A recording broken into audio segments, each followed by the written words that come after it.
જય દ્વારકાધીશ ખેડૂત મિત્રો. તો આજે આપણે જોવો તમે જીરામાં દવા છાંટવા માટેનો આપણે એક સ્પેશિયલ કોઠાહૂદથી એક જુગાડ બનાવ્યો છે.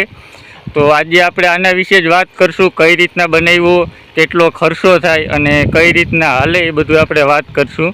તો સૌપ્રથમ તો મિત્રો, જે મિત્રો નવા હોય એ આપણી ચેનલને સબસ્ક્રાઈબ કરી લેજો અને વિડીયોને એક લાઇક આપી દેજો.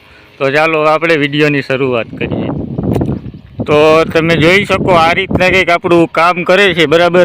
અને આની અંદર આપણે 7 નોઝલ રાખી દીધી. જુઓ તમે કઈ રીતના ક્યારામાં સ્પ્રે થાય, આખા ક્યારાની અંદર વ્યવસ્થિત છટાતું જાય, એમાં ક્યાંય કોરું ના રહીએ. તમને જો અહીંયા બતાવું જીરામાં, અને જો આ રીતના આપણે હાથ કરીએ તો આખો હાથ પણ ભીનો થઈ જાય, આખા ક્યારાની અંદર વ્યવસ્થિત છટાઈ જાય. આને લીધે ફાયદો એક એ થાય કે આપણે વધારે પડતો પવનને હોય ત્યારે આપણે દવા છાંટતા હોઈએ તો ઉડવાની કે કંઈ આપણે સમસ્યા ના રહીએ, વ્યવસ્થિત છટાઈ જાય. તો હવે આપણે ખેડૂત પાસેથી જાણીએ આપણે કઈ રીતના બનાવ્યું અને કઈ રીતના આઈડિયો આવ્યો. તો આપણે ખેડૂત પાસેથી જાણીએ કઈ રીતના શું છે. તો હવે મિત્રો આપણે જાણીએ ખેડૂત પાસેથી કે આ આપણે કઈ રીતના એને બધો વિચાર આવ્યો ને કઈ રીતના બનાવ્યું. તો આપણી પાસે મેહુલભાઈ છે અત્યારે. તો મેહુલભાઈ જણાવો ખેડૂત મિત્રોને કે તમે આ બનાવ્યું તો તમને વિચાર કઈ રીતના આવ્યો બનાવવાનો? જય દ્વારકાધીશ. પહેલાં તો આપણે દવા છાંટવામાં સહેલું રહીએ.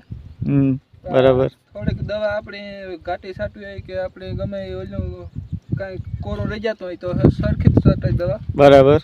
ને પહેલાં તો આમાં એક ફ્રેમ બનાવવાની. જોઈ શકો મિત્રો, જો આ રીતના એક આપણે ફ્રેમ બનાવી, બરાબર.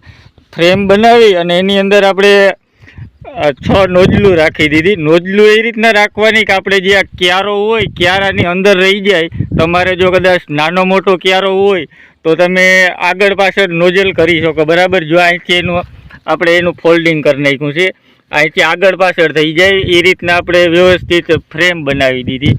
તો આ મેહુલભાઈ આપણે બનાવ્યું તો આમાં અંદાજે ખર્ચો કેટલો લાગ્યો હશે? 1200-1300 નો ખર્ચો હોય આમાં.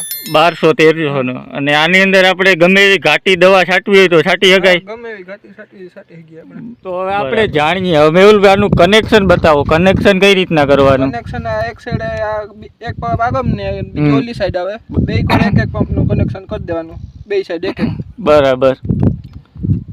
તો આ રીતના બે બાજુ આપણે એક કનેક્શન કરી દેવાનું આ રીતના. તો મિત્રો આ રીતના જીરું છે, બરાબર. જોઈ શકો તમે જીરું ખૂબ સારું જીરું છે. તો હવે આમાં કેટલી દવાના સ્પ્રે લીધા અને કઈ રીતના ટ્રીટમેન્ટ કરી એ પણ આપણે જાણીએ હવે. તો મેહુલભાઈ પહેલાં તો આ જીરું છે એ આપણે વાવ્યું એનો ટાઈમ કયો, કેટલો ટાઈમ થયો જીરાને? 17 તારીખ છે, કાલે 2 મહિના પૂરા થાય. બરાબર, 2 મહિના. ને કયું જીરું કયું છે આપણે? ગુજરાત શિયાર છે. અને આમાં આપણે કઈ દવાનો સ્પ્રે લીધેલો છે? આપણે રોગોડ, એર્ગોન. બરાબર, આ 2 જ દવાનો સ્પ્રે, બીજી કઈ કોઈ નહીં? ના, બીજી કઈ. બરાબર. તો મિત્રો તમે જોઈ શકો આ 2 જ દવા છાંટેલી છે ખાલી, અને જીરું આપણે એકદમ સારું એવું નરવાઈવાળું ને આપણે કહી શકીએ. જોઈ શકો તમે.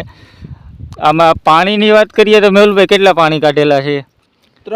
3 પાણી કાઢેલા. મિત્રો અમારે આ બાજુ જમીનમાં એ રીતના છે કે ઉગી ગયા પછી ક્યારેય પાણી નહીં આપવાનું. જો પાણી આપીએ તો જીરું બગડવાની શક્યતા એમાં દેખાય.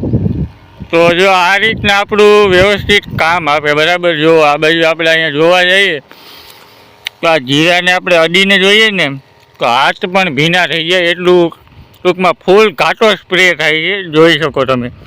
અને આનો મેઇન ફાયદો તો એ થાય કે આમાં ક્યાંય જીરું આપણું કોરું ના રહીએ, આખા જીરામાં વ્યવસ્થિત દવા લાગી જાય. તો અને જીરું પણ તમે જોઈ શકો મિત્રો, જીરું પણ ખૂબ. અને જીરું વાવીએ મિત્રો તો આપણે ખ્યાલ જ છે કે દવાને પુષ્કળ એમાં છાંટવી પડે. પણ જો આ રીતના આપણે જુગાડ બનાવી લઈએ તો આમાં કોઈ પણ પ્રકારનો થાકોડો નથી લાગતો. આપણે પોતે છાંટીએ અથવા જો આપણે મજૂરથી છટાવીએ તો આમાં કોઈ પણ પ્રકારનો મજૂરને પણ થાકોડો નથી લાગતો અને કામ પણ સારું આપે આપણે. તો આ જુગાડ બનાવ્યા જેવો છે. આમાં કોઈ એવો જાજો ખર્ચો નથી, 1000-1200 રૂપિયા જેવો ખર્ચો છે. તો એકવાર આ જરૂર બધાએ જીરું આવ્યું હોય તો ટ્રાય કરવા. તો જોઈ શકો આ રીતના આપણે જીરું આખું વ્યવસ્થિત ભીંજાતું જાય, અને નીચે પણ આપણે અહીં જોઈ શકો અહીંયા થોડો ભેજ પણ થઈ જાય. અને આ રીતના આપણે એકદમ ફૂલ ઘાટો સ્પ્રે થાય. ક્યાંય એમાં તમને એક પણ છોડવો એવો નહીં દેખાય કે કોરો રહી ગયો.